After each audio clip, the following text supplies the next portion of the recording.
Right, మనం super exclusive news చూస్తున్నాం. కుర్చీ దిక్కకు ముందే సలహాదారు కుర్చీ సిద్ధమవుతోంది. పదవి విరమణ చేయకముందే పాలకుల పక్కనే చోటు దక్కుతోంది. నిన్నటిదాకా విమర్శించిన నేతలే నేడు అదే బాట పడుతున్నారు.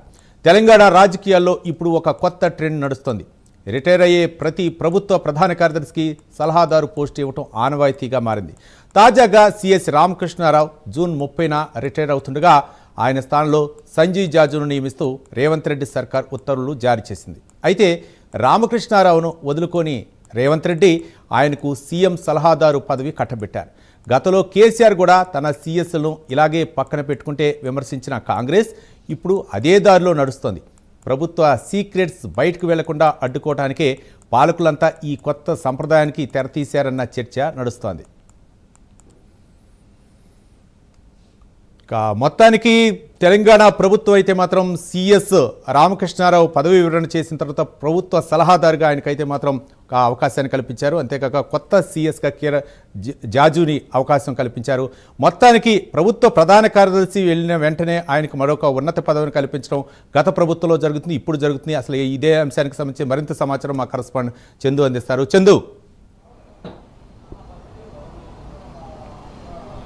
రవి, తెలంగాణ రాష్ట్రం ఏర్పడి ఆ తర్వాత బీఆర్ఎస్ పార్టీ అధికారంలోకి వచ్చిన తర్వాత కేసీఆర్ ముఖ్యమంత్రిగా కొత్త సాంప్రదాయానికి అయితే తెరలేపారు. ముఖ్యంగా అప్పుడు ప్రభుత్వం బీఆర్ఎస్ ప్రభుత్వ హయాంలో ఎవరైనా సీఎస్ రిటైర్డ్ అయితే ఆయన పదవి కాలం ముగిస్తే వెంటనే ఆయనను సలహాదారుగా పెట్టుకున్నటువంటి సాంప్రదాయాన్ని తీసుకొచ్చారు. ముఖ్యంగా అట్లా గతంలో కూడా ఆయన తీసుకొచ్చారు. ఇప్పుడు ప్రస్తుతం అదే కేసీఆర్ బాటలోనే ముఖ్యమంత్రి రేవంత్ రెడ్డి ప్రయాణం చేస్తున్నట్టు కూడా మనకు చాలా స్పష్టంగా అర్థమవుతుంది. ఈ జూన్ 30వ తారీఖున ప్రస్తుతం ఉన్న సిఎస్ రామకృష్ణారావు పదవి విరమణ చేయబోతున్నారు. ఈ క్రమంలోనే ఆయన స్థానంలో 1992 బ్యాచ్ చెందినటువంటి సంజయ్ జాజును సిఎస్గా నియమిస్తున్నారు.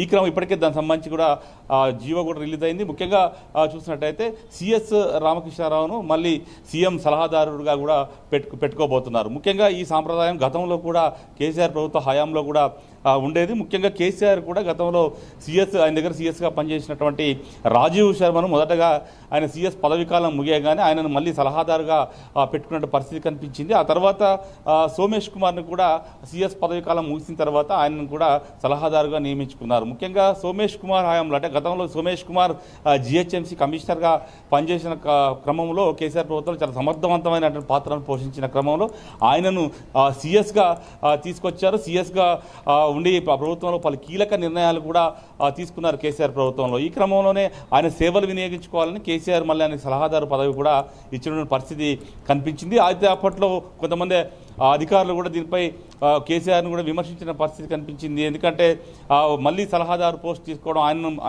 వాళ్ళు పెద్దన్న పాత్ర ప్రభుత్వంలో పోషించడాన్ని చూసి అప్పుడు కొంతమంది ఐపీఎస్ అధికారులు కూడా లోపల ఆందోళన చెందిన పరిస్థితి కనిపించింది. ఇక మరోవైపు అప్పుడున్నటువంటి కాంగ్రెస్ ప్రభుత్వం కూడా కేసీఆర్ ప్రభుత్వంపై విమర్శలు కూడా చేసింది. ఎందుకంటే ఈ సీఎస్ దిగిపోగానే వాళ్ళు సలహాదారులుగా ఎంతమందిని పెట్టుకుంటారు, ఇంతమంది రాష్ట్ర ఖజానాపై భారం పడుతుంది, అసలు ఎందుకు సలహాదారుల పోస్టులు అంటూ కూడా అప్పుడున్నటువంటి కాంగ్రెస్ అప్పుడు ప్రతిపక్షంలో ఉండి కాంగ్రెస్ పార్టీ అదేవిధంగా ముఖ్యమంత్రి రేవంత్ రెడ్డి కూడా విమర్శలు చేసిన పరిస్థితి మనం చూసాం. కానీ ప్రస్తుతం ట్రెండ్ అదే కొనసాగుతుంది. అప్పుడు కేసీఆర్ ఏదైతే చేశారో ప్రస్తుతం రేవంత్ రెడ్డి కూడా ప్రస్తుతం అదే చేస్తున్నారు. ముఖ్యంగా చూసినట్టయితే ఇప్పుడు కూడా ఆయన సలహాదారు పోస్టు సంబంధించి చాలామంది సలహాదారులుగా రేవంత్ రెడ్డి పెట్టుకుంటున్న పరిస్థితి కనిపిస్తుంది. ఇప్పుడు ప్రస్తుతం సిఎస్ రామకృష్ణారావును కూడా ఆయన సలహాదారుగా పెట్టుకోబోతున్నారు.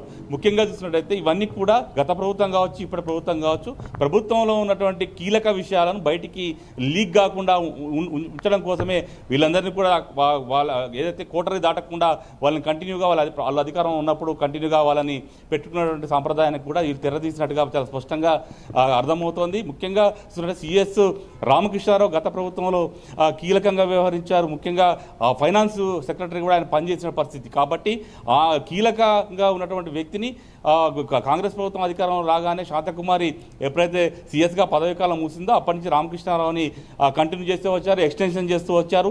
ఆయన సేవలను వాడుకున్నారు. ఎందుకంటే ఆయనకు ఆర్థిక శాఖ మీద చాలా పట్టుంది కాబట్టి రామకృష్ణారావు లాంటి కేపబుల్ ఆఫీసర్ను పెట్టుకుంటేనే కొంత ప్రభుత్వం ముందుకు వెళ్ళగలుగుతున్న ఆలోచనతోనే రేవంత్ రెడ్డి ఆయనను కంటిన్యూ చేసిన పరిస్థితి. ప్రస్తుతం ఆయన జూన్ 30న పదవి విరమణ చేస్తున్నప్పటికీ ఆయనను మళ్ళీ స్పెషల్ సిఎస్గా అంటే సలహాదారుడుగా రేవంత్ రెడ్డి మరోసారి నియమించుకుంటున్నారు. దీన్ని బట్టి పూర్తిగా అప్పటి ప్రభుత్వానికి ఇప్పటి ప్రభుత్వానికి అయితే తేడా అయితే ఏమీ లేదు. ప్రస్తుతం ఈ అంశం పైన బీఆర్ఎస్ పార్టీ కూడా విమర్శలు చేస్తూ ఉంది. ముఖ్యంగా బీఆర్ఎస్ నేతలు కూడా అంటున్నారు, ఎందుకంటే గతంలో తమను విమర్శించినటువంటి ఈ ఎవరైతే రేవంత్ రెడ్డి కావచ్చు, గతంలో కాంగ్రెస్ నేతలు కావచ్చు, ఇప్పుడు వాళ్ళు చేస్తుంది కూడా ఇదే అనేటువంటి ఒక విమర్శ అయితే ప్రస్తుతం అయితే బీఆర్ఎస్ పార్టీ వైపు నుంచి కూడా వినిపిస్తూ ఉంది. ఇదే ట్రెండ్ మునుమును కూడా కొనసాగే అవకాశం అయితే కనిపిస్తూ ఉంది. ముఖ్యంగా ఈ అంశాలకు సంబంధించి అంటే ఏదైతే సిఎస్లను సలహాదారులుగా రిటైర్ అయిన వాళ్ళని పెట్టుకోవడాన్ని కొంత ఐపీఎస్ అధికారులు కూడా, కొంత సీనియర్ ఐపీఎస్ అధికారులు ప్రభుత్వంలో ప్రస్తుతం ఉన్న వాళ్ళు కూడా దీనిపైన కొంత లోపల కూడా వాళ్ళు కూడా విమర్శలు చేస్తున్నటువంటి పరిస్థితి అయితే చాలా స్పష్టంగా కనిపిస్తూ ఉంది. Ravi, right, thank you Chandu.